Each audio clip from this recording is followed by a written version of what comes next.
The most widely published book in human history reveals that we are created in the image of God. Throughout our human journey, each encounter is an opportunity to see the shared humanity in ourselves and others. Regardless of one's views on religion, each experience and each story weaves us together towards a common path. A path of transformation, a process of growth and understanding, a recognition that, at our core, we share a common destiny. What does the search for truth really mean in our lives? How can we find a sense of unity in a world so diverse and divided? As we reflect on these questions, we start to uncover a fundamental connection that binds us all beyond our differences. Welcome to Created in the Image of God, Building Vibrant Communities, with our host, Wade Franson. Tonight's episode is Mentoring Gen Z in their faith journey. Good evening, everyone. Welcome to Created in the Image of God. We're on episode 152 today. That's going into our third year, and it's been a wonderful journey. We have an amazing guest tonight for this episode. His name is Benjamin Crawshaw, and he specializes in reaching Gen Z with the message of the gospel. How do we reach a generation with an old story when they're wanting the thing that happened only in the last 15 seconds and they're overloaded with information? Well, Ben has some answers that might work for you in working with this generation, whether you're a parent, whether you're a teacher, or just a friend of these young people.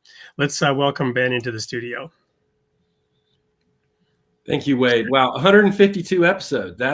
That's impressive. That's awesome. Well, and there's just been amazing guests, and tonight we have another one. And I apologize for calling you Ben. You prefer Benjamin. Getting a little too informal here. So, Benjamin, welcome to the studio. We're going to introduce you to the audience slowly, as we often do, by going into your own creation story. And then we'll get to who and what you are today, the work you're doing, and why you're having success with it. So tell us a little bit about your early background. Who were your parents? Where were you born? What were the circumstances that brought you into this world and began you on the path that you're on today? Yeah. Well, first off, I want to say hello. You told me about your live audience, and that's different for a podcast that you do it live. I know some of you are watching a recording and some of you are here live. And I think Wade, you said different parts around the country or even around the world, right? That's right. We do have a global audience. We tend to average around 100 live viewers. Right now, we've got 53. And we tend to have about 5,000 viewers that come and watch the show by the time the first week and the marketing is over. They come from all over, different backgrounds. We've got different religious people: Jews, Christians, Muslims, Baha'is, Hindus. We have people who are involved in the work of the church or their spiritual community. We also have journalists and philosophers. We've got a mix of people. We keep it interesting. Yeah, that's awesome. And all of you, wherever you're at, I just appreciate you joining us tonight. Wade, somebody asked if I was Ben Crawshaw, the golfer. I wish. That would be cool. I guess I would be a little older and a little cooler, but that not Ben Crawshaw, the golfer. I've gotten that a lot in my life, but no, I don't have that claim to fame. But I appreciate you having me. I grew up in the South. I'm from Georgia, and born as a PK, preacher's kid is what we call it down here. So grew up in a pretty conservative family, 3 older sisters, 5, 7, 9 years older than me. The Christian school, the Christian home, the Christian church, the Christian everything. Don't watch that. Don't listen to that. Pretty conservative. And then when I was in middle school, my sisters got kicked out of the Christian high school for just breaking some of those rules, Wade, And so then moved me over to the public school, and I was like, wow, this is an entirely different experience. But it turned out to be a great move for me in that, I think got to see just a little bit more what the world was really like. Rode the bus. I was on a bus for like 45 minutes, and it was all grades. That was quite the education. Okay. So I learned a lot about life, Wade, on that bus. Thank you. I want to just pause for a moment because you actually threw a lot in there that I want to unpack a little bit. Okay. I also come from my very early upbringing was the opposite, but from the age of around 11, 12, I was in a very conservative religious group, and a little bit of whiplash there actually. But Okay. when I went to get my theology degree, it was with all the people from that denomination globally, and we were very strict, Mhm. very strict.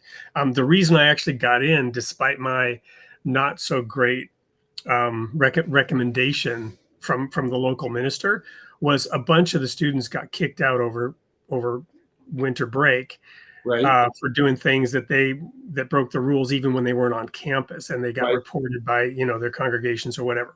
Right. So there was relatively high proportion got kicked out halfway through letting me in, which was great.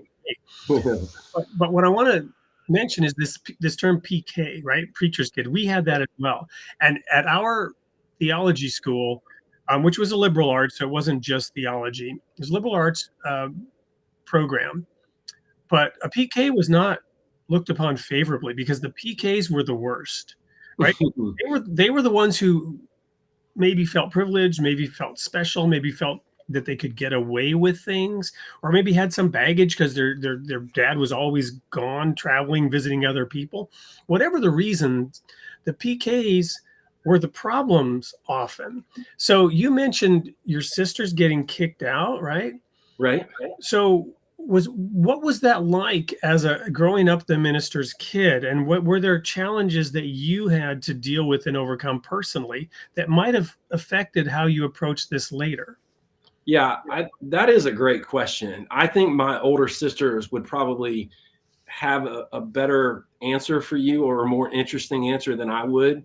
As a preacher's kid, I think my parents were just wanting to raise their kids in the best environment they knew how. And at that moment in time, having us go to a Christian school and, with rules and stuff like that was what they saw as the best fit. And just no knock on that at all.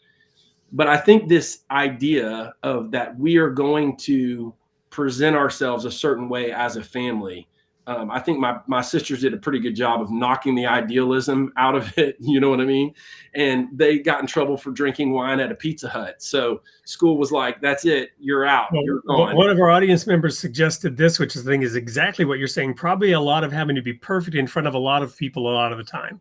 Yeah, I think a little bit. And again, I'm not speaking for my well-intentioned parents or anything. I think as they started with a family, and the oldest always has the most rules. For all of you who are watching who are the oldest, right? You had all the strict rules. I'm the youngest, so it wasn't quite like that by the time I came around. And my sisters had broken them of some of that idealism. It was like, as perfect as we want to be, my sisters are just ruining this for everybody. So they were ruining it, lowering the standards for me. So by the time I came along, some of that idealism had been taken out to sea, so to speak. So it wasn't quite the same. And pretty small church, and a very welcoming, open-armed group of people. So I didn't feel this immense sense of pressure. Maybe I was naive. Maybe I didn't care, but it didn't feel to me like I had to present myself a certain way. And it wasn't like a small community. The church was kind of in a different community from where I went to school. So I didn't carry that pressure with me.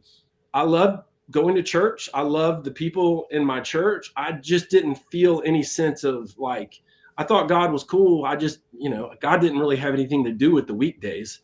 God was a Sunday thing. I went to church and that was fine. And then I went to school and I played baseball and basketball and ran track and hung out with my school friends. They were just disconnected. So it wasn't mad, wasn't bitter, wasn't rebellious, didn't think I had to be perfect. It was just God is up in the sky, and he comes out of the sky on Sundays for church, and then he goes back into the sky when I go to school on Mondays. So that was probably a little bit more my viewpoint. Well, and I don't want to get too personal here, especially about other people, but I'm just curious, and it may come up later. Your sisters, did they walk away from the faith after those experiences? Did they find their own way within the Christian world, or how did that turn out for them versus yourself? Yeah, my my sisters are doing great. I mean, they love Jesus. They're walking with Jesus. I don't know. I mean, I was in 7th grade by the time they were all out of the house. So I don't know what some of these formative or, college age years did for them. But it seems like they probably had a little more of that reconciling to do that you're talking about, the image, PK, preacher kid thing. They probably had to work through a little bit more of that than I did. And they seem to have landed in a pretty good spot. So we'll have to have them on the show, and I can interview all 3 of them and ask them. Let's talk about all the baggage that they're carrying with them. You know what I mean? Well, no, it's not that. It's really just what I'm trying to get at is diversity, right? And how different people, different personality types. I think even men and women in traditional roles, there are differences. I like the analogy of the 2 wings of a bird, the left and the right wing. You need both, and both are equally needed for the bird to fly, but they're different. You can't sort of transplant the left wing onto the right side of the bird. It won't work, right? So there's just differences. And different people will perceive the same situation very differently. The college that I went to, you had people who will say it was the worst thing that ever happened to them, ruined their life. For me, it saved my life, right? And it's a matter of perspective, and God creates an unbelievable amount of diversity, right? And Jesus addressed that in a whole bunch of different ways in that sort of narrow-minded Pharisaical world into which he came. Yeah. And, some of it you're talking about the difference between, men and women responding, and also birth order. Birth order is such a real thing, right? Absolutely. So whether your dad is a pastor or your dad is, runs some type of business, there's this pressure, it seems like, when you're higher up in the birth order to kind of like represent the founder legacy, so to speak. Whether you carry on that work or you don't, there's still this pressure that comes with it that sometimes I think, washes its way out as you move down the line. Sometimes it doesn't. For me, being the only boy, there was this sense of, carrying on the family name, so to speak. But to become a preacher, it never crossed my mind. Never even thought about it. But went to college with plenty of people who were PKs, fit stereotypes, either on the rebellious side or the older firstborn felt this need to carry on the founder legacy, so to speak, and carry on the family trade, so to speak. I feel like I saw a lot of that. Yeah. Well, cool. So you then got into public school. You say even on the bus ride, that was an eye opener, being exposed to all these things that you would have been exposed to anyway, but it was more of a maybe feeding through a fire hose now, going from one situation into this other one. Right. Yeah. No. It was a very quick education. I mean, my Christian school, we didn't have gym because we didn't have gym teachers, because we didn't have a gym, so we didn't have gym class. Yeah. And then in my public school, I'm in 7th grade, and now we're changing in the locker room to get ready for gym class. And yeah, I'm learning all kinds of stuff. It was educational at school, educational on the bus on the way home. So very different. Fast forwarded a lot of things, but kind of as I settled in and found, my rhythm, so to speak, I am grateful. I am grateful for that. I got a little bit of both experiences in the context of my education, kind of on the smaller, side of the private Christian school, and then the public school side. And yeah, I felt like, by the time I got to high school, kind of settled in and began to find my rhythm, and, surrounded with a couple of friends here and there. So yeah, it turned out to be fine. Yep. So then coming out of high school, what happened then? How did you end up then in this path that you didn't think at all you would be going down? Yeah, I went to college, played baseball, came home for the summer after my freshman year in college. And, when I was in high school, I had to go to youth group. And for some of you who are like, what in the world is a youth group? So you don't have that church context, in the church world, this is when the teenagers get together, right? Sometimes it's on a Wednesday evening. Wade, I don't know if you had an experience with the youth group, right? Ours was we had YOU, Youth Opportunities United. I was the president until they told me I would have to cut my hair if I wanted to remain president. And I said, no, I'll leave my hair alone. And I resigned as president. That's right. You had to pick, right? They backed you into a corner. Yeah. You're going to keep that hair, or are you going to be president? Yeah. So yeah, I didn't really want to be president anyway, so it worked out okay for everybody. right. Okay, so there we Now, go. nowadays, the hair is less of an issue for me. They could bring you back at this point, right? Yeah. Yeah, I think that our youth group was, again, it was fine. It was something that I had to go to, and we had an awesome youth pastor. There was about 7 to 12 of us, not very big. Played games, we had lock-ins, we did all this stuff, and again, I wasn't opposed to anything. It was like, this is awesome. And then I go to school and we just move on. So went to college, played baseball, and on the outside, I feel like things were going well. Had a pretty good life, I guess. Came home for the summer and was having some arm trouble. I was a pitcher in college, so kind of taking the summer off. Well, I pitched a little bit, but was having, I don't know, arm trouble. So I was like, I need to just stay off of summer ball. And so I got a job as a painter, not like a cool, mural painter. I was painting warehouses, unair conditioned warehouses in the state of Georgia in the summertime. I don't know how many of y'all have been down to the South in the summertime. I said y'all, so I just, geographed myself, right? But the humidity it's no joke. And so painting these warehouses, I went to church one Sunday, and, because I was back with my parents in the trailer, in the summertime. So if I'm in the trailer, then I got to go to church, right? Under the roof, a small roof may be it. You're going to go to church. As long as you're in my house, you're going to follow my rules. That's right. And again, my dad's a super kind, gracious guy. He's just like, yeah, you're home for the summer, you're going to church. So I went, my youth pastor said, hey, we don't have enough chaperones for our summer camp. And I'll age myself a little bit, Wade, because now they call them small group leaders, and back in the day, they called them chaperones, right? We called them guides at the summer camp that we ran on our property. Well, that seems like that's a more fancy name than chaperone. He said, we need some chaperones. Yeah. And I said, well, am I going to have to miss a week of work? And he said, well, unfortunately, yes. And I was like, man, count me in. I'm in. If I can miss a week of work, go to the beach. So got on the bus, went with the old youth group, which had gotten bigger since I'd been in college, to the point that I was in charge of the 7th grade guys. I was their chaperone, so to speak. And it's comical, and I'll tie in a couple of those guys I'm very good friends with to this day. One of the guys is a leader in my current student ministry, and his sons, 2 of his sons and his daughter are in the youth group. So a lot of full circle there we'll get to in a second. But I'm in charge of these 7th grade guys with no interest in pouring into 7th grade guys, no interest in caring about them, just wanting to make sure that they stay alive. So I made them sit on a row. 7th grade guys are in some ways some of the hardest to work with, 7th and 8th grade. Well, for me, I had no interest in working with them. So it didn't. So that was fine then. That wasn't hard at all. Just counting them, making sure that they're still alive. And Yeah. so I said, one thing we're going to do, we're going to sit on the same row when we go to these sessions. And that way I can just count you and make sure you're all here. Then we get back to the room. I count you, make sure that you're all here, and then just, leave me alone. Right.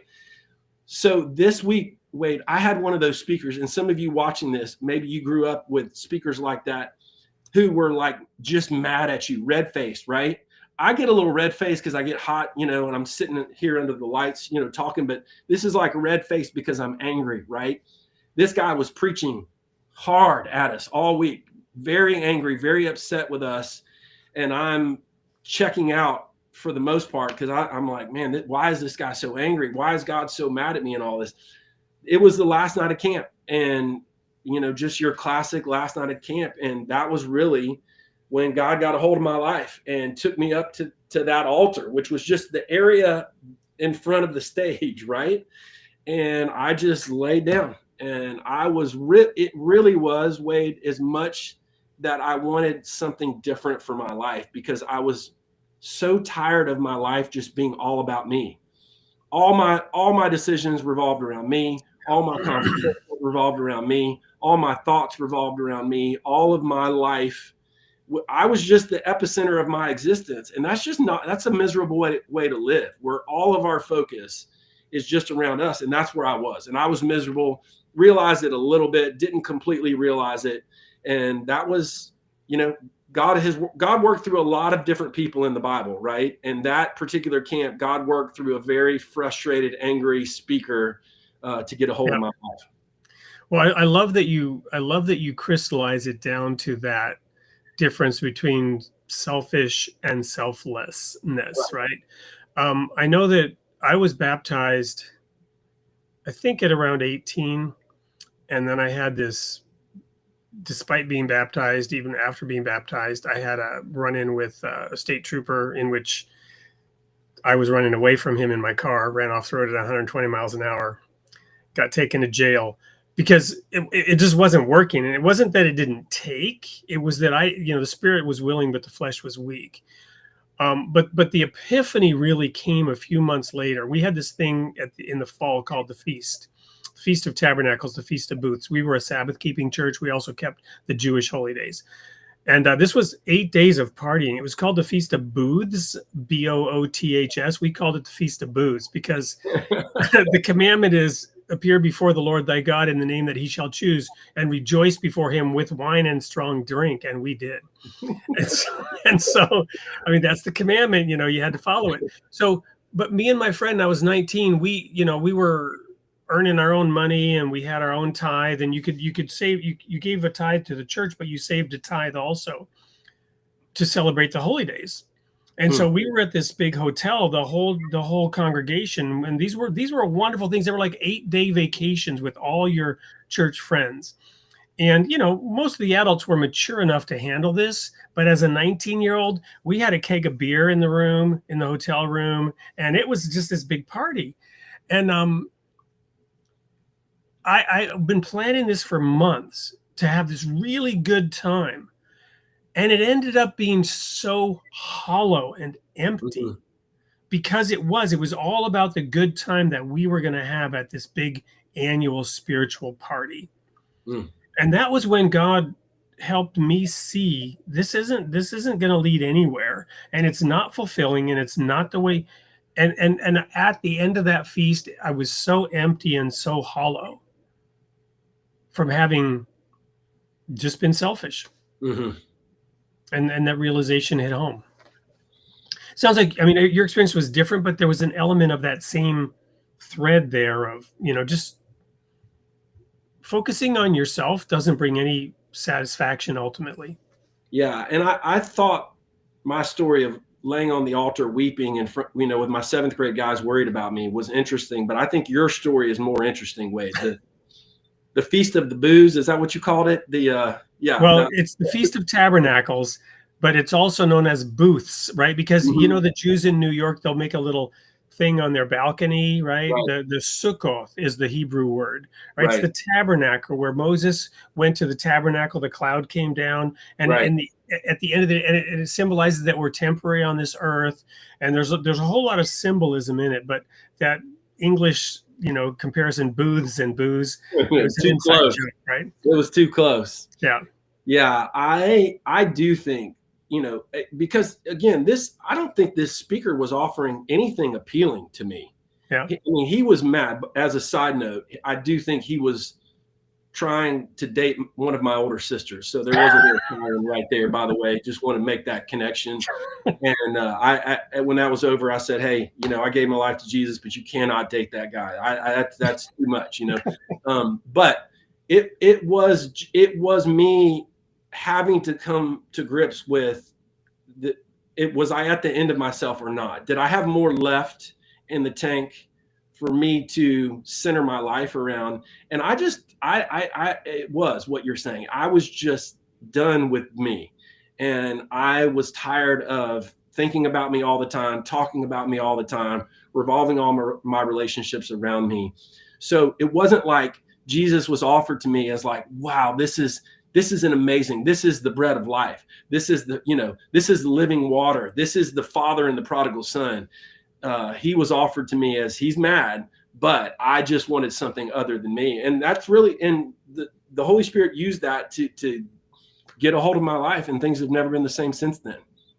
Well, we're going to go to a quick commercial break. We're going to show a brief video of what you're doing now. When we come back, we're going to talk about that. Don't go anywhere. We'll be right back with more of Benjamin Crawshaw and how to reach Gen Z.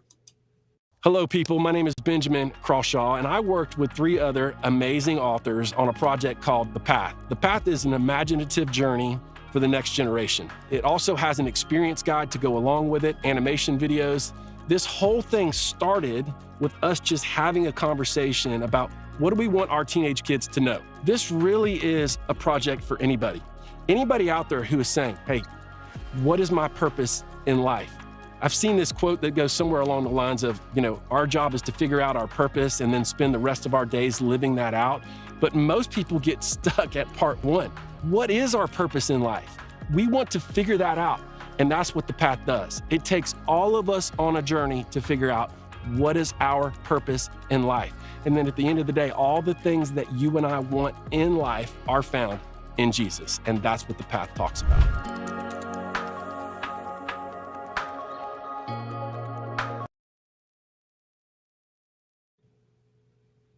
Welcome back to Created in the Image of God with Benjamin Crawshaw, co-author of The Path. And along your own path, your own journey, we were just talking about that moment where you gave your heart to Jesus, where you committed to God. And despite the angry preaching of the person who may or may not have been 100% sincere in why he was doing whatever he was doing, which gets to the essence of what you and I were talking about before, is that sincerity, that authenticity. We'll get to that also in a few minutes, but right now we're at that point, that juncture. So you're now committed. What led to you then, going full time with it, if you will, being inspired and, building, growing something that would help other people in the way that you've done it, you and your, colleagues? Tell us a little bit about all that. Yeah,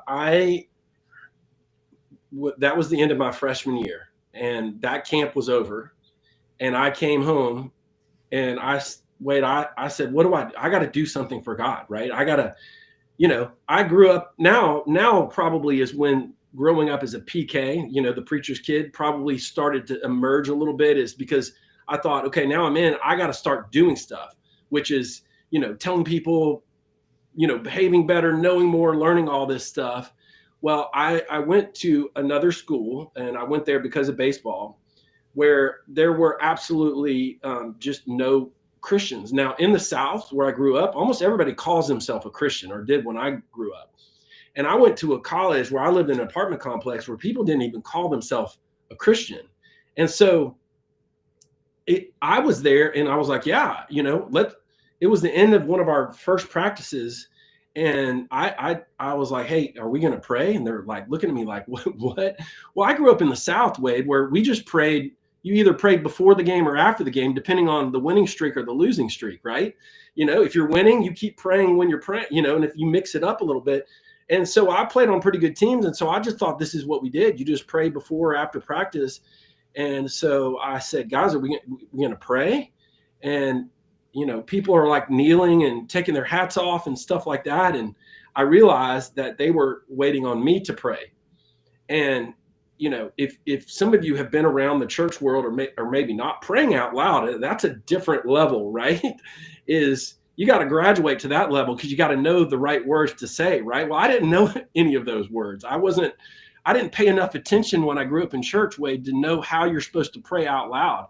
And so I prayed I don't know. I think it was a mixture of like, I think I closed the prayer like with liberty and justice for all or something like that. It was a combination of, I think I grew up and I heard, thank you for this day. I knew that much. And then I just kind of wandered. I mean, when I get nervous, I just start talking and I don't really know what I'm saying. Well, after that moment, they nicknamed me the priest. So that's what the guys on my baseball team called me.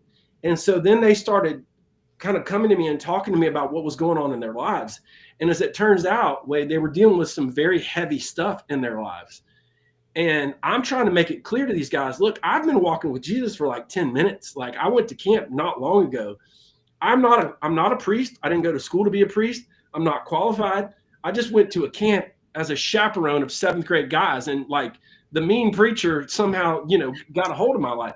Like I'm not qualified to like help you talk through issues. I remember we had a first baseman who was a gigantic human being. This guy was a giant. And he found out that his girlfriend at home was pregnant. And so he was trying to figure out if he should stay at school and keep playing, work on his education, or go home and, kind of adjust his life that way. And he's talking to me. He says, "Priest, what should I do?" I was like, "I don't know. I'm not an actual priest. Like, y'all are putting too much pressure on me."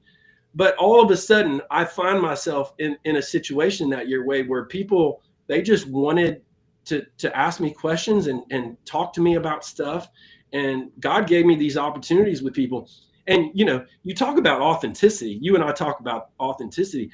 I couldn't be inauthentic. I didn't know. I didn't have the right answers.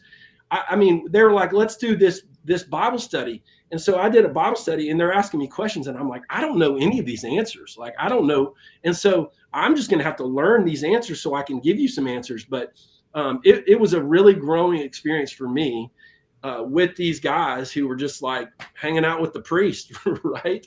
And then the whole apartment complex, which was an athletic complex, just found myself having some wild conversations. And I think God was like, "Okay, let's do this thing, right? Let's put you in that environment." And did not have a support system around me, didn't have other believers. It was just me down there, just being the priest at the apartment complex. And that's really what happened next. Wow. So I'm reflecting back on my own experience here, and I want to share, because I think there's a parallel here. I've shared with my audience that when I was a full-time minister, and when I eventually resigned, there were a number of reasons. One was to separate my faith from my paycheck, because the church that had been so insistent, so focused on a specific set of doctrines, was split down the middle over doctrinal differences, right? Different interpretations. And I could see both sides, and I didn't want to join either side. I wanted the church to stay together and work it out, but they couldn't. So that's another reason. But the other reason was exactly what you were experiencing. People would come to me and they would want me to give them answers. And I'd be like, "No, I'm here to point you to God and his word. I don't have any answers for you, right? I don't know what the answer is for you." Right. So for example, that person that was torn between, should I stay here and should I go? Well, it probably depends. There's no right, perfect answer for everybody always, right? The circumstances are so unique and diverse and varied. You follow me? Yeah. And yet we were in this sect. I mean that positively. I don't know what other word to use. We were in this sect that thought we had all the answers. Right. But you don't have the answers for an individual. Yeah. The path is individuated for each individual, right? Right. So we had this, you're probably taking the title from this verse that says, I'm assuming this is my fantasy. There's a verse, I think it's in Proverbs, "This is the way, walk you in it," right? We called it sometimes the way, right? The way, the path. There is a path, and straight and narrow is that path, and that is the path, capital THE, that you must follow. And yet still somehow for each individual, there's an individuated path. Right. Yeah, I think, to your point, that probably was some of the most raw, but I don't know, I want to say effective ministry, because it was just, I didn't have the answers. So we just had to exist together, talk through things and work through things. Then at the end of that year, I was at a community college. I thought I was going to get drafted by Major League Baseball. They never called. And then I realized some of these dreams I had that wrapped around baseball were probably not going to come to fruition. Ended up going, instead of, going to a certain place to play baseball, I went to a smaller Christian school. And again, you talked about your school environment. I don't know if it was high school or college, where some people would say it wasn't a great experience. You would say it saved your life. It was college. My undergrad, studying theology as a major in this liberal arts context. Right.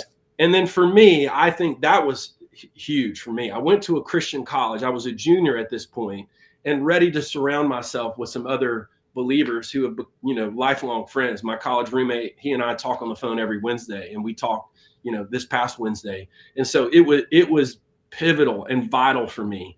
But I recognize that for other people, it could have intersected them at a point in time where, it sat on them as too I don't know, legalistic or religious, or based on their experiences and interpretation, or even their relationships that they built with people who were there. So I knew it's not for everybody. It was for me, just like you said, your college at that point in your time, at that point in time.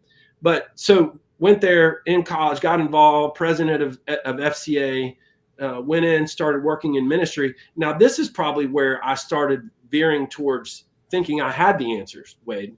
So graduated, now I'm working in ministry. And I think this is where I started feeling like if people came to me, I knew what to tell them. Right. Either that or I felt like I had an obligation to tell them. And so I spent a lot of time in my early, 20s up to my early 30s, just knowing everything. And, and so I had all the answers and had it all figured out. And that's eventually that ran out. That only works for so long. So I went into ministry. Again, my heart was in the right place, loved people, cared about people. But it was a lot of me trying to figure things out, fix people, have all the right answers, have all the solutions to life, and, not have any confusion theologically and stuff like that, which, and then the more you grow, the more you realize you don't know. And then you run into life, then life runs into you. And then you realize, I don't even know if some of the things that I thought theologically 6 years ago still line up with what I think. And then I'm friends with all these people, like you were saying in your church, who see things very differently from me. Then I've experienced the brokenness of life. Then there are people who I used to judge, who I'm now experiencing some of the same, going through the same things they've gone through. And then it's like, well, then it was just a huge mess of me falling off of my own pedestal, so to speak, which is a very freeing thing to do. Well, and the other thing I was thinking about earlier is, and I'm trying very hard not to think of any specific individual here because I don't want to judge anybody else, right? But there comes that moment where you decide, I don't really have the answer, and I'm not going to just make something up, or I'm going to recognize that it's not my responsibility or my right or privilege or anything of the kind to give this person an answer right now, right? And for me to do so would be inherently arrogant and counterproductive. And even if my answer might be right in some sense, they have to see it through their own eyes. They have to come to their own realization of what they need to do with God. But at that moment in time, some people really enjoy what Jesus criticized the Pharisees of doing, which is sitting in Moses' seat. Right. You sit in Moses' seat. They sit in Moses' seat, he said. Therefore, you have to do what they say, but don't follow their example because they're hypocrites. Right. And this gets to that authenticity part, which is if you think you have all the answers, that's a very inauthentic place to be. Yeah, and nobody had more answers than Jesus, right? Someone's asking about assuming it could be verified in Scripture. Well, it's the life of Jesus. Jesus was very inefficient with his time. He spent time patiently with, there was 70 people, and then he had 12, and then he had 3. And then he would travel and spend time with people and ask questions. And he could have, he could have asserted himself and given answers left and right. And he just didn't. He asked. Not only that, his main teaching method was this thing called parables. Right. And when he was asked, why do you speak in parables? What did he say? So that they won't understand what I'm saying. Right. Right. And then, when Jesus preached the hardest, like the Sermon on the Mount, he was directing it toward a Jewish audience who felt like they had it all figured out. And he was like, if you do, okay, then be perfect, therefore, as my Father in heaven is perfect. Right. Your eye causes you to sin, gouge it out. It was like, whoa, what happened? What happened here? I liked it when you told stories. A lot of the time, he just spent time flipping the script to make them uncomfortable.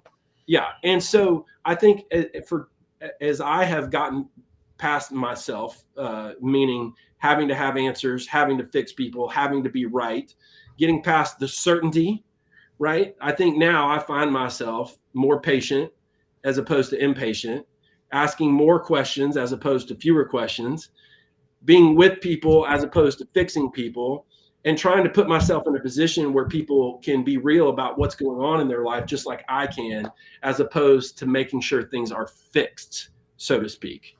And that's been a lot of life again, me happening to life happening to me, things not working out as certainly as I wanted them to. And, to tie it all back around, I think that's the same thing that, with my parents is being in a ministry family. We have these kids, we know how to raise them. We're certain it's going to be perfect. And then they just turn out to be 4 little human beings. Right. And so our certainty gets thrown out the window. So we either double down on our certainty, or we encounter something called grace, the fresh breath of grace, which is an entirely different way of approaching the world. This is from Saul to Paul. Paul approached people with grace, which is said, hey, I'm going to journey with you. Saul had to be certain. Everything had to be perfect. Paul he lived in fallibility and creativity, and he's hugging people on the beach, and it's just an entirely different person. And in some ways, all that certainty was broken out of me. Yeah. So let's get to the crux of writing the book, The Path, and now this focus on Gen Z, right? It's kind of an organized thing, but I assume that there's an organization, but it's also very personalized in how you take it. Tell me a little bit about how that works, the mechanics of what you're doing, and then let's get into some examples of how you're reaching that generation. Yeah, this is The Path. I know y'all saw the little commercial. It's mirrored, so this looks backwards, right, Wade? Is that right? Yep. It's Hatap. Y'all have to read it backwards, but It's a beautiful book. But yeah, I work with an organization called True Face, which helps stuck Christians get unstuck. So we're trying to usher people out of the room of good intentions into the room of grace, understanding who they are as sons and daughters of a good, loving Father. And so we started thinking about our own kids, our biological kids. And then as time passed, I started thinking in terms of the student ministry that I work with now. And over a couple of years, the project really just became for anybody who's just, searching for some purpose in life. So yeah, originally targeted at Gen Z, turned out to be really, I think, a project for anybody and everybody. I have some Gen Z kids in my family in this house as we speak. And then I work in student ministry with Gen Z. I work in the local public schools with mental health when it comes to Gen Z. So a lot of Gen Z. I'm getting to the end of Gen Z, on to Alpha now, but did a ton of research, ton of conversations, ton of just asking questions, what we talked about as we started with this project.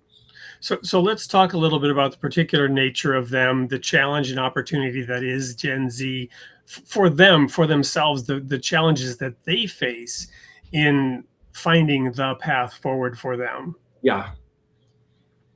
I think at this point in time, this is this is no surprise to anybody. The options of the world are more numerous than they've ever been. Just like Wade, information is more available than it ever has been, right?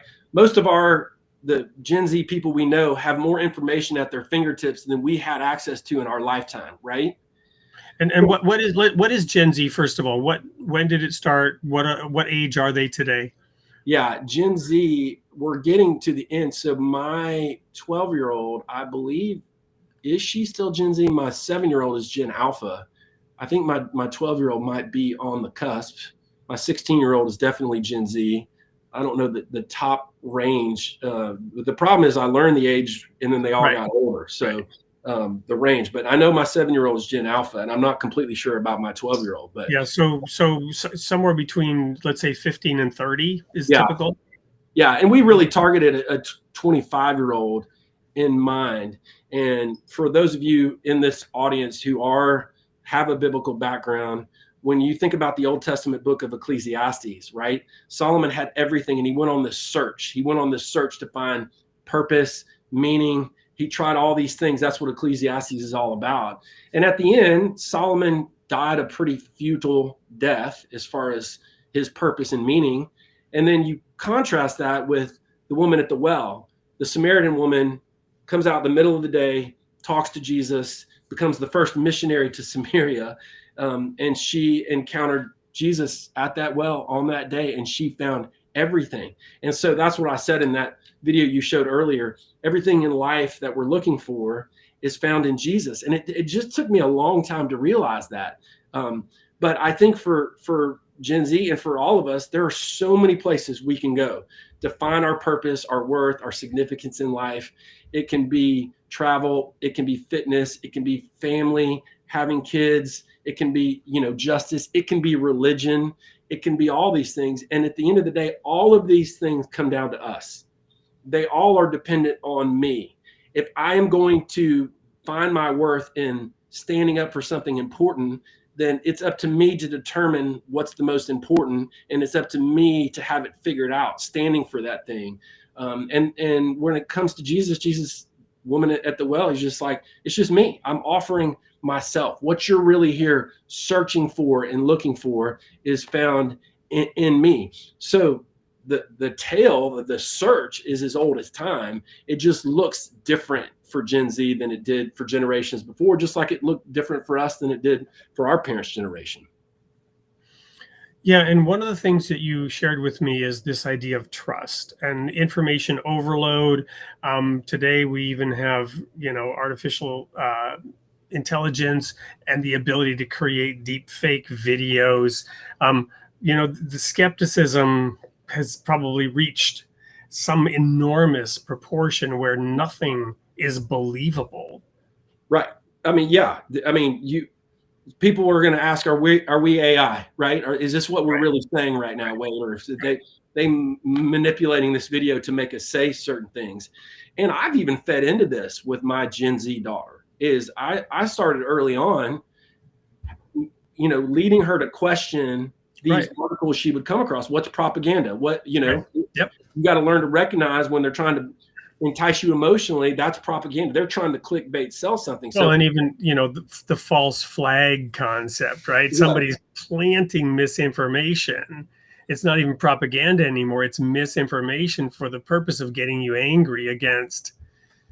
Totally. I mean, even with our animation videos for The Path, we had to specify we didn't use AI to create these. These were used by actual illustrators. We had to say that so that people didn't think that we used that. So, yeah. So I have all this information at a premium, more than I could ever want. I have access, but trust is at a minimum, right?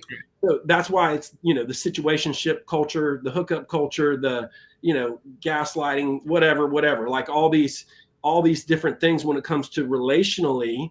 And so trust is at a low, information is at a high. So when you know what it brings to mind for me right now is Pilate, right? What is truth? Right. Question, what is truth? Right. Yeah. People have said to me, hey, we're in a post-Christian culture. And it's like, no, we're in a post-truth culture. Right.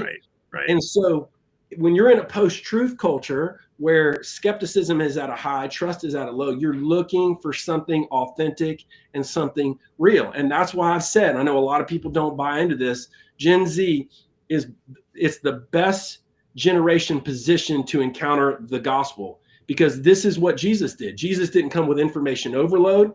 He didn't come with a bunch of answers. He didn't come he stood on a mount to preach, and he was preaching at people who thought they had it figured out by their own religiosity, by following enough laws. That's when he got on the wall, on the side of the mountain and started preaching. The rest of the time, he was looking people in the eye. He was noticing people. Zacchaeus, come down from there. I'm going to your house today to have lunch.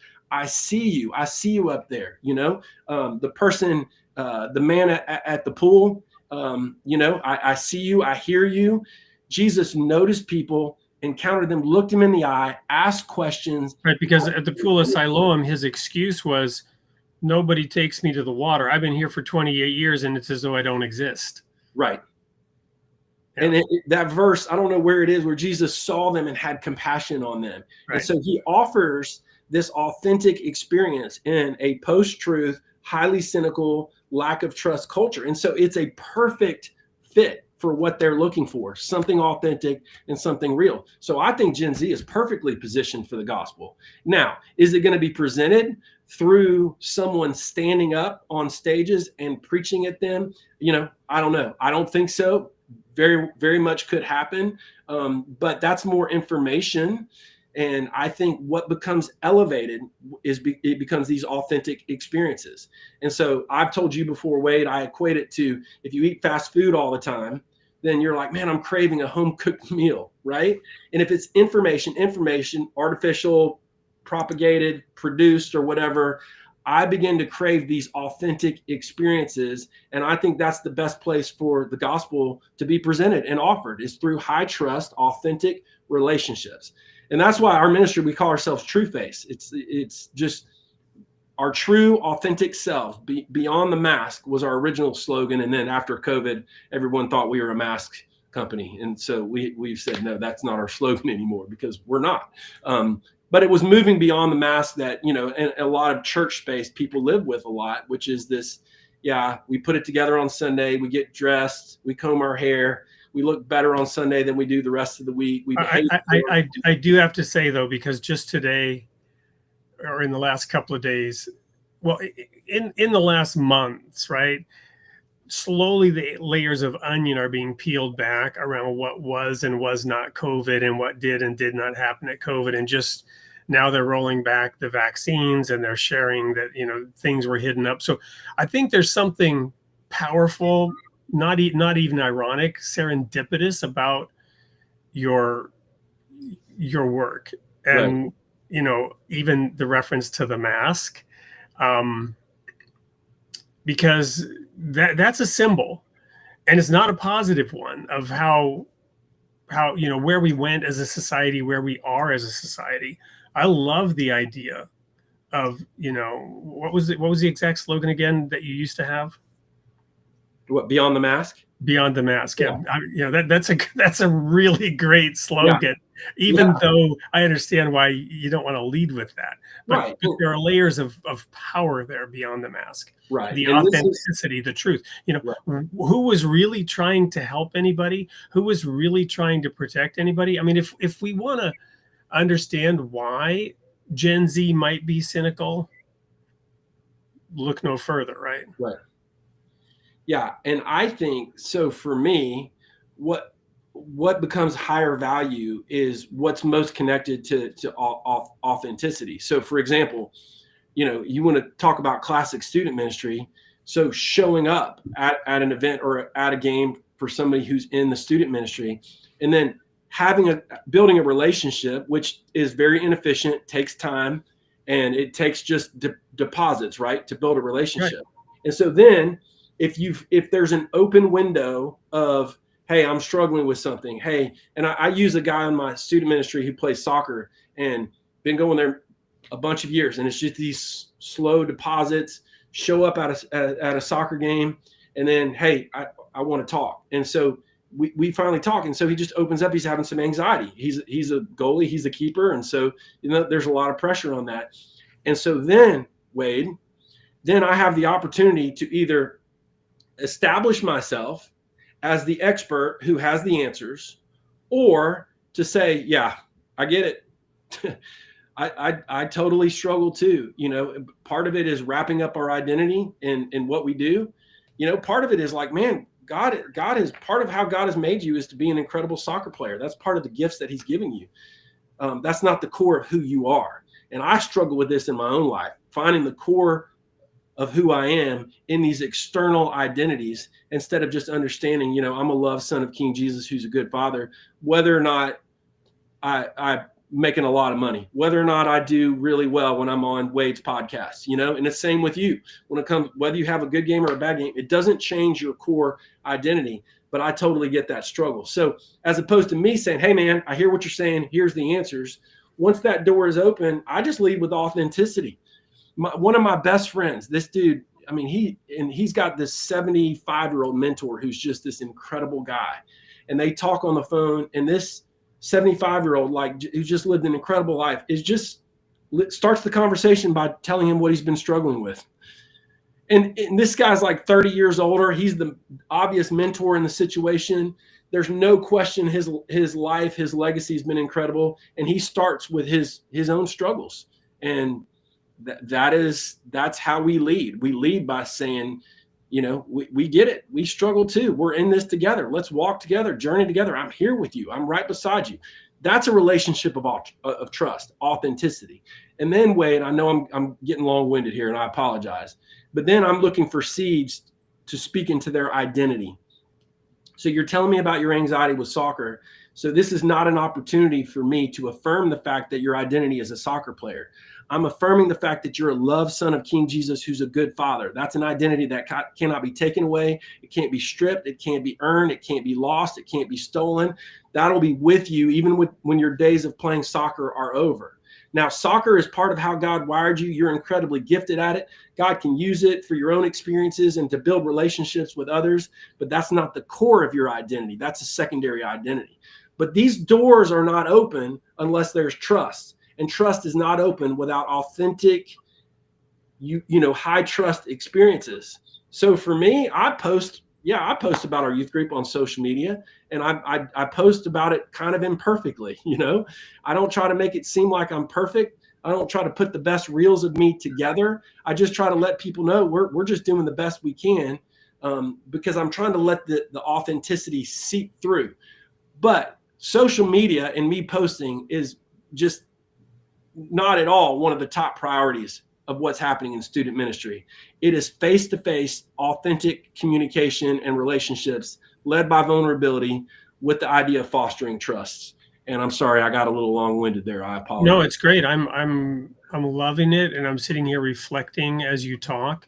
Lots of different verses are coming to mind.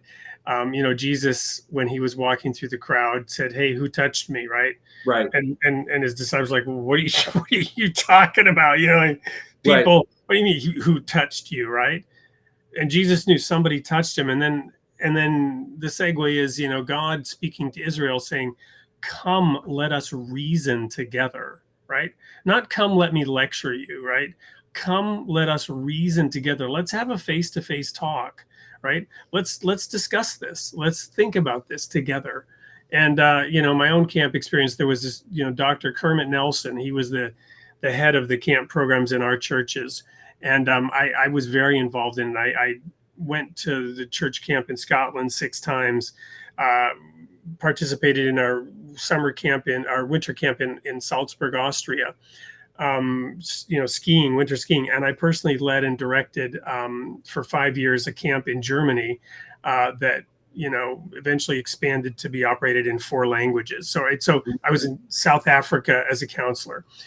One of the methods that we used was, at the end of the day, just going on a one-on-one walk with somebody. Right. If there was an issue or if there was a problem, you didn't confront them in any way. You just said, let's go for a walk. Let's talk.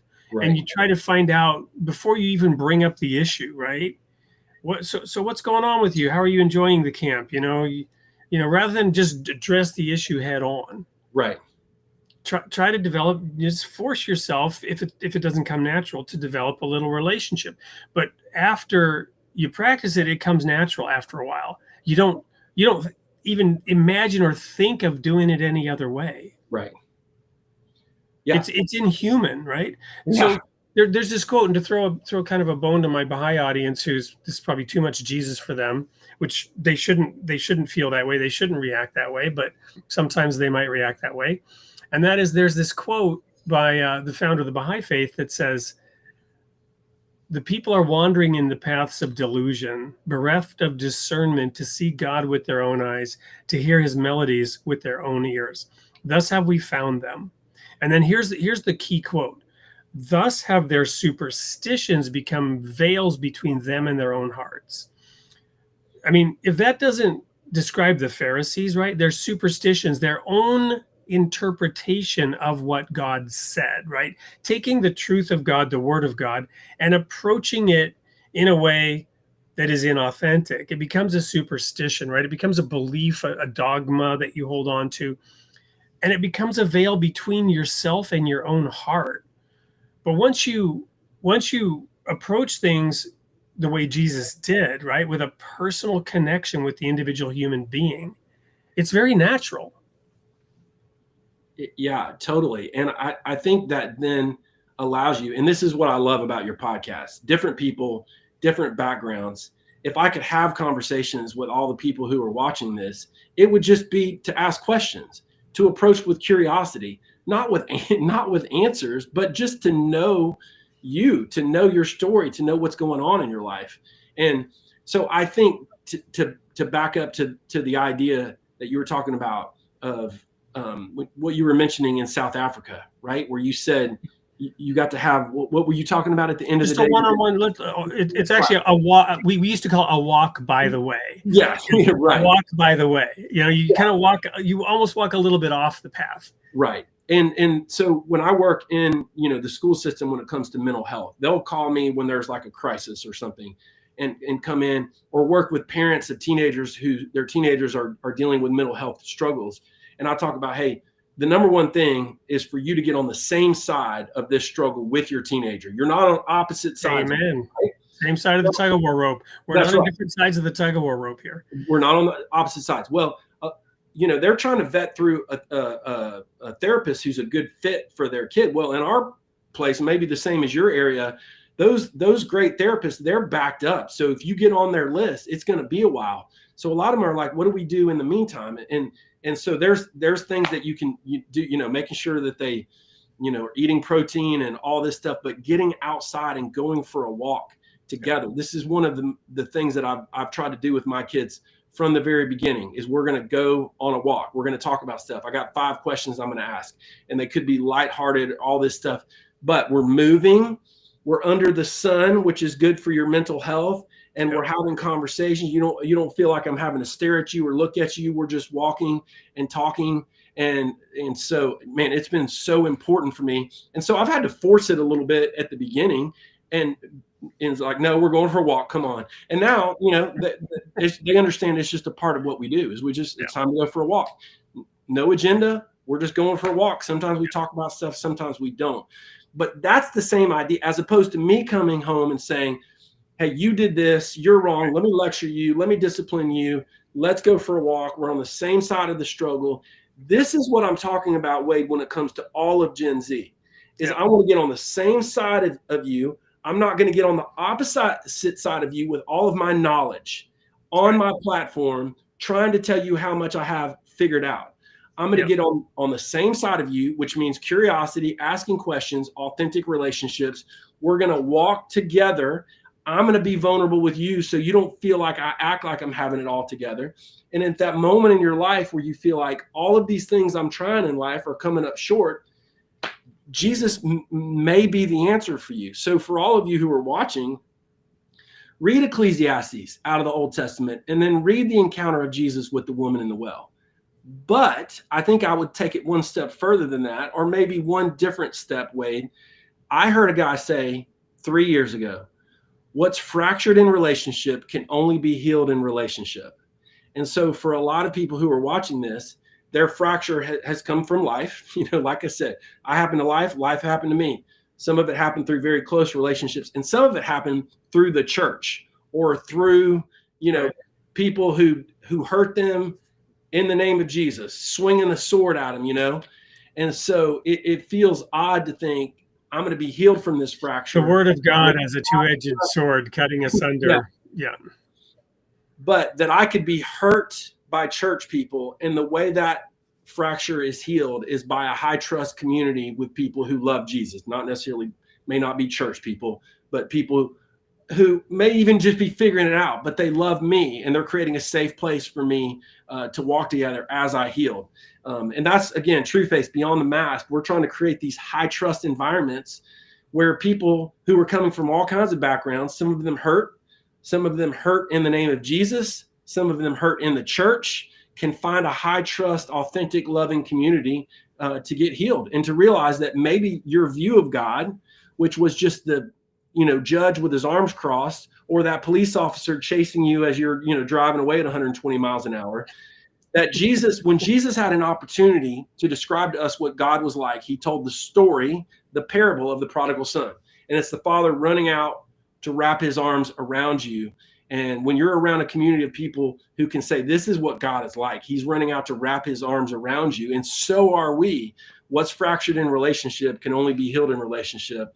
That's what True Faith is all about. And because of what's happening with Gen Z, and because they're seeing all of these things that are supposedly going to fulfill this gap, and it's coming up short, a lot of that hurt is happening for them earlier than it may have for the rest of us. And it's the same offer, is that what's fractured in relationship can only be healed in relationship. And the woman at the well found it in Jesus, and she walked away different. Yeah. Well, wow, this has been fabulous. I can't believe the time has flown by. Didn't even realize that your energy is amazing, and that's a good thing. We're going to go to a quick commercial break, and we're going to go overtime so that we can engage a little bit with the audience reactions when we come back. The Royal Falcon Foundation, which I'm heavily involved in. And I'll just throw out in the context of this, it's experiential learning where it's 10% talk and 90% activities and action. We'll be right back. Welcome to the Royal Falcon Foundation. Our curriculum and activities inspire and train adolescents through hands-on experiences, fostering growth and empowerment. Through immersive and challenging experiences, we shape young minds to think independently and develop their leadership skills. Our programs foster new friendships and unity, shaping young leaders to tackle real-world challenges with confidence. We believe in equipping the next generation with the skills to become leaders of tomorrow. Join us at the Royal Falcon Foundation and be part of a journey that empowers, unites, and inspires. Double your impact with our matching grant. Until the end of 2025, every tax-deductible donation to the Royal Falcon Foundation, up to $1,000, will be matched dollar for dollar. Visit our website to donate now or email info@royalfalconfoundation.org for more details. Together, we can make a greater difference.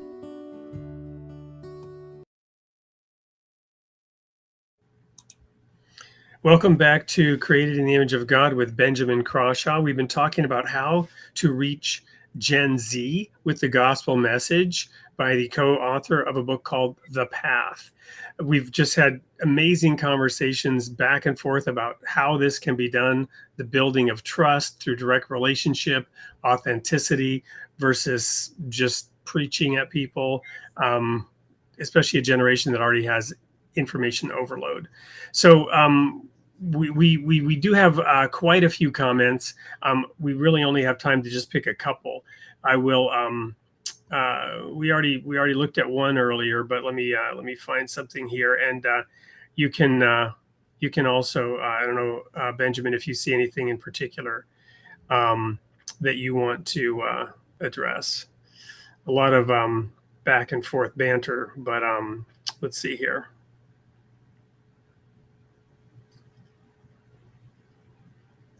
Well, let's just acknowledge this is the founder actually of the Interfaith Library, and he's a Muslim imam, and he shares this comment. Do you want to maybe, I don't know if you can see that. I put it up on the screen. Knowing and obeying God's purpose for us guides us to fulfill our true potential, brings meaning, and aligns our lives with his divine plan for happiness and eternal significance. So that's a lot. That's a big picture. So give us an example of how you may have reached through your approach somebody at the Gen Z level who might be struggling with this or that, and then bringing them along to get this bigger picture of God's purpose. Yeah, I think, when I grew up in the student ministry, it was all about trust God, trust and obey. There's no other way. And so that's what you did. Where the student ministry I work with is called Sons and Daughters. You are sons and daughters of King Jesus, and he's a good father. We start with identity, because when you, as a created, that shapes your view of the creator, and vice versa. If you think God is a distant, angry judge, then you're going to see yourself as a screw up who can't seem to get your act together. If you see God as a good, loving father, and you see yourself as a loved son or daughter of King Jesus, those are connected to each other. So that's the core of who you are. Well, that's your primary identity. Well, then now we can take all the things that are unique about you, which is your personality, your relationships, your story, the highs and lows of your life, the way you're wiring, your personality, what you're interested in, what you're good at. All of these different things become part of God's purpose into your life. The daily destinies, the seasons, the overall chapters of your life. And we talk all about that in The Path. But you start with an anchor of knowing what cannot be changed, Wade, which is I'm a son of King Jesus who's a good father. That's who I am. Can't be stripped, taken away, lost, or stolen. But then I realized that there are some unique things about me that God has created me with unique gifts to do certain things, a heart for certain types of people. And so that's part of what God has brought me to. But it is all to be filtered through love. Okay, so for my audience, the Apostle Paul said faith, hope, and love, and the greatest of these is what? It's love. Jesus said the greatest command, love God, love others. By this, all people will know you are my disciples if you love one another. When Paul talked about the fruit of the Spirit, the number one fruit of the Spirit is love. Paul said, if we talk in the tongue of angels, but we have not love, it's like we're but a resounding gong or a clanging cymbal. So it is God gifted us with these unique purposes for the purpose of love, loving God, loving others in a noticeably different way. Well, what does love look like? Love is patient, love is kind. That's how Paul defined it. So we're bringing our gifts to the world with patience and kindness on behalf of other people in the name of Jesus. To me, that's knowing and obeying God's purpose for us. God didn't say go and teach the world. God just said go and make disciples. Disciples, follow me as I follow Christ. Well, how do people know I'm a disciple? They will know you're my disciples by how you love one another. That's how Jesus defined it. Love is our purpose. That's our purpose to bring to this world. Others focus, non-certainty, non-perfectionism love on behalf of a good, loving Father. Yeah, let's think for a second about all the ways we could think that people would know us. Well, they're going to know us by the fact that, we go to church every Sunday, or that we have happy marriages, or that we, don't smoke or don't drink or don't engage in frivolous activities, or all these things that we think might be the identifying factor of a Christian. And then Jesus says, by this shall all men know you, that you have love one for another. Yeah. I do think too, Wade, I'm sorry to interrupt you, but I think I think for a lot of people, especially down here in the South, then, a Christian or whatever becomes a box that you check, just like whatever, a political preference would be. I'm this person, but it took me a long time to realize, like, man, God knows about the lilies of the field, the birds of the air. Like, God cares about my Tuesdays. God cares about, what's happening in my life, in my work, with my kids. And he's a good God who cares about all of that. And so I think, it was originally decided God's up in the sky. God only cares about church things, right? Wade, right. Going to church, checking these boxes, the small group, going on a mission trip, singing the worship songs, reading the Christian books, reading my Bible, praying. And it's like, no, God cares about Thursdays at 3:00. God cares about traffic and cares about how you feel about yourself, and cares about your mental health, and cares about your relationship with your kids. God cares about all of that because he's a good, loving Father. So. Yeah. Yeah. And, thou shalt not take the name of the Lord thy God in vain. Putting that label Christian on yourself, we've got to be careful that we're not violating that commandment, and similarly not bearing false witness, right? Because we're witnessing for the God we believe in, right? And if you're going to have other people know that you have that identity, that's a high standard to live up to. And the only way you live up to that is by loving them. Right. And again, what's fractured in relationship can only be healed in relationship. There's a lot of fractured people out in the world who have been hurt, and you create these high trust, loving environments where people can find healing. That's a purpose and a mission right there. We all got huge mission fields out there if we're going to offer a safe place for people to show up and heal in this world. So one last question we've got time for, and I'll use this one here, and we'll kind of go broader. Elizabeth was asking if you preach in a congregation. I want to expand that out slightly and have you explain sort of, a day in the life or a week in the life of Benjamin Crawshaw. What are you doing? And then how can people engage with what you're doing? Yeah. So, when it comes to True Face, we work, with individuals and helping create high trust community where people can be known in an authentic way. And we're also working to create authentic churches where people can be known in a high trust community. So we do a little bit of both. But if you want to email me, it's benjamin@trueface.org. I think does everybody see my name on the screen? Benjamin at Trueface, TRUEFACE.org.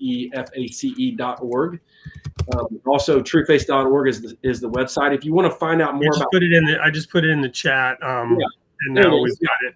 And you can also put in trueface.org/the path for people who are interested. We have, an experience guide that goes along with the book. And this is powerful. This is not an experience. And again, I know it's mirrored, so it's backwards. Okay. But I know some. You got to read like Hebrew left to right. right. Or just the book and just a couple of questions. These are, powerful experiences where you're in a community writing down your shame narrative, these things you believed about yourself. And together we're erasing those off the dry erase marker, replacing them with truth and beginning to absorb them into who we are. So the experience guide, the animation videos, because I know not everybody out there reads, but with the path, it's part allegorical. So it's a story, not just teaching. We tried to make it as engaging and beautiful and interesting as we could. But yeah, my life is to partner with the ministry I work with, Trueface, which is trying to help people who feel stuck or feel angry or feel cynical find a place where they can experience healing, or find a church that has a thriving culture of love in it. So all things Trueface. If you want to check any of it out, the website, the free app, if you want to join that Trueface Life app, that's a great way to interact with us. And a lot of the stuff that I've talked about is a message that comes out of Trueface, and that's what I spend most of my time doing, Wade. Awesome. Well, I think that is a great summary and wrap up. We've got one thing left to do, which is show the sneak peek for next week. But I want to give you, if there's anything else you want to add, I'll leave the audience with that we missed somehow. And if you want to wrap it up with a couple of final words, but if you feel that was it, that's great too. Yeah, I think I've said it now a bunch of times. And I think because it's so much a part of my story, is that for those of you who are like, I don't know about God, I totally get it. And maybe it could be because of your view of God. But then some of you even who are like, God and I are good, it's just everybody else that I have a problem with. Then I want to encourage you to find a place where you can uncross your arms a little bit, even if it takes time, even if it takes a little bit of healing at a time, to get into a place where you can begin to uncross your arms and find some people who you can trust with your true self beyond the mask. Because I think it's going to make life worth it. And, we're guarded because experience has taught us to be guarded. Experience has taught us not to trust people. But I think life is so much more rich when we learn to trust people. So for those of you who are just like, yep, that was for me, I want to encourage you not to give up on trust. It's a beautiful thing. And there's people out there. God will bring people in your life who you can trust. Awesome. Well, thank you so much, Benjamin. I hope you'll stay in touch with us, keep us posted on the work of Trueface and the success of the book, The Path. And I hope to have you back here in a little while and maybe learn how that's going and share more from you. It's been wonderful having you here and inspirational to really focus on that relationship, the authenticity, and making sure that we are in fact developing relationships of love, the only sign of what a true Christian really is all about. So for the audience, that's it for tonight, but stay tuned for the sneak peek of next week's episode. Until then, may God be with you.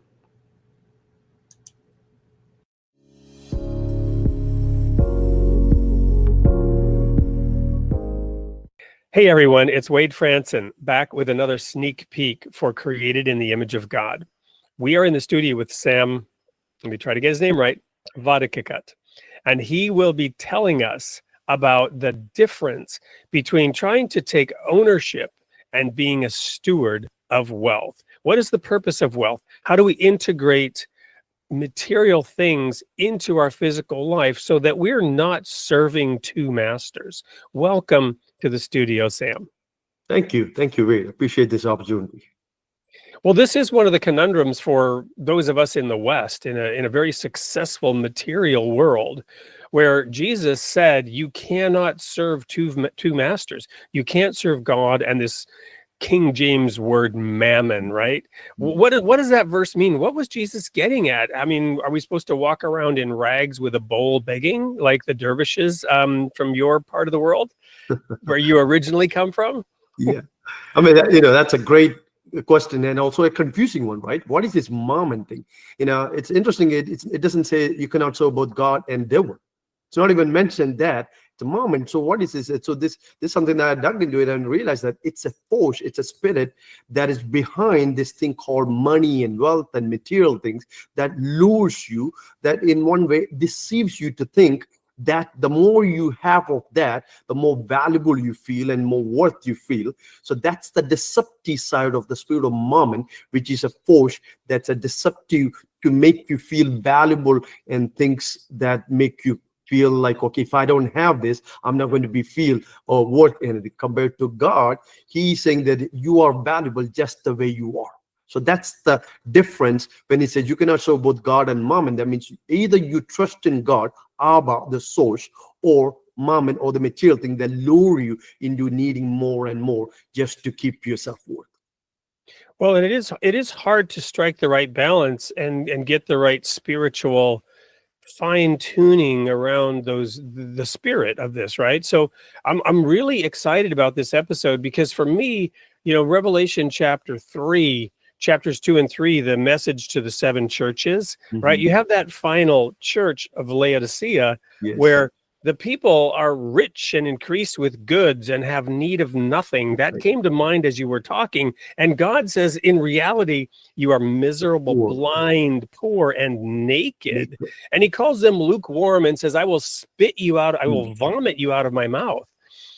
So obviously there's a challenge here. How do we navigate that? How do we walk the razor's edge between a healthy, successful life that God wants us to have, but not serving it? Yeah, it's interesting. It reminds me also, the story in the Bible about the young rich man. Jesus asked, he said, hey, I'm keeping every law, everything Jesus asked, he said. Then, Jesus said, now give, all that you have and come follow me. That's where you see the spirit of mammon stronghold on him. He has kept all the law externally, but internally he was a slave to the spirit of mammon or money or the wealth that he had. So that's like you said, it's a fine line sometimes, but until and unless the Holy Spirit guides you, this is where the spirit of discernment help you to discern what is truly the control of mammon in your life and what is not. Money is neutral, like anything, but it's how your heart and your mind is controlled that you can understand, are you a slave to it, or are you an entrusted steward that manages it and not it controlling you?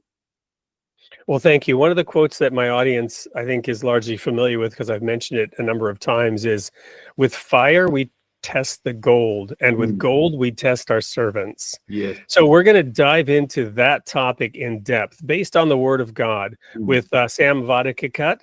And this is episode 153, airing on June 3rd, Tuesday night at 8 p.m. Central Time. You don't want to miss this episode. Be there.